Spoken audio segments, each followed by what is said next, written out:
morning, cactus people. Today we're going to be looking at planting some seeds or sowing some seeds. Now we've done this before, and a few years ago we planted some Oreocereus, which is the old man of the Andes. I've got a mature-ish one here, which I remember cutting the top off of this.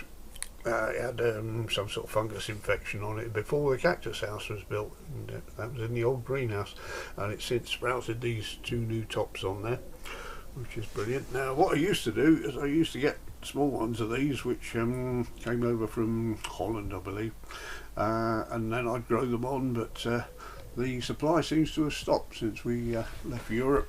People are finding them hard to get through customs, and I've looked and I can't find anyone supplying them. So what I did a couple of years ago, I bought some seed from Germany, and I grew, I think there was 20 in each packet. I grew 40 of them. Only one survived because the fungus gnats ate the roots off them and killed them.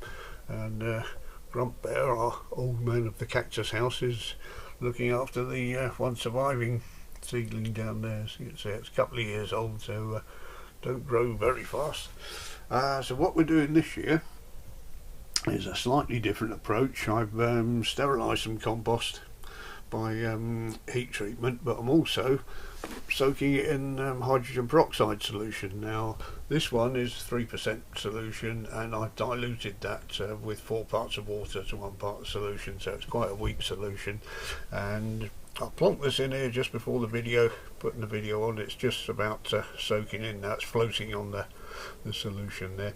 So this is going to soak all the compost in there, and thereby kill any fungus gnat eggs that might still have survived in there from the heat treatment, because despite putting what's it called, micropore tape on the vents at the top, some of them they still got in somehow. So the eggs were either still in the compost or they got in when I watered. So this one I've taken a different approach last year of putting the seeds in, giving them a good soak, and leaving them, not opening them, not spraying them, and just letting them get on with it. So the moisture comes up from the compost, hits the top, condenses, and then runs back down into the compost, and that's worked fine.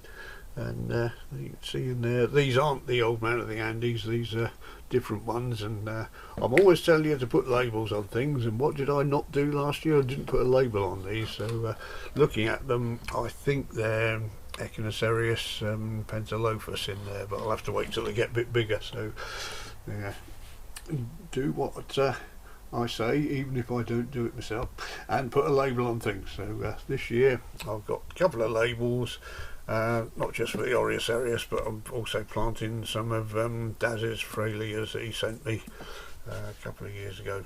So I hope some of those are still viable. And yeah, with the tops, I'm going to replace these fleece things. I put those on last year, but I'm going to replace those with the micropore tape, just to keep it completely sealed, to keep the fungus gnats out of there. So yeah, I was hoping that this would have got to the top during the video, but it's nearly there. You can just see it moving underneath there. So yeah, once that's fully soaked, I'll put the seeds on top, distribute them nice and evenly, and then I'll cover it up, and I won't open it again. I'll just let them get on with it, just let them recycle the moisture in there, and hopefully that will work a bit better. So yeah, we'll come back to that next year and see how they've done, and hopefully we might have more than one to show you. So there we go. Thank you very much for watching, everyone. I'll see you in the next video.